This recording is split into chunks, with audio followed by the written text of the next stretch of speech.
இந்தாங்க. போதுமா? ராத்திரி சாப்பிட்டு போகணும். சரி சரி. இதாக சாப்பிடு கொஞ்சம் இந்தாங்க.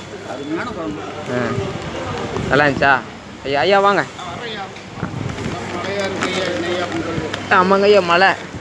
இந்தாங்க பார்த்து ஓட்டுங்களா? சரி. நேற்று சாப்பிட்டான் சாமி அடியே அம்மா கொண்டு அம்மா. சரி சரி. எந்த அம்மா?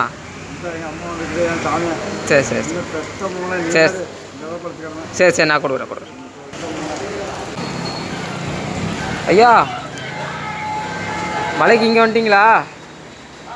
இந்தாங்க. சாப்பிட்டீங்களா இல்லையா? சரி சரி சாப்பிடுங்க. வரட்டுங்களா?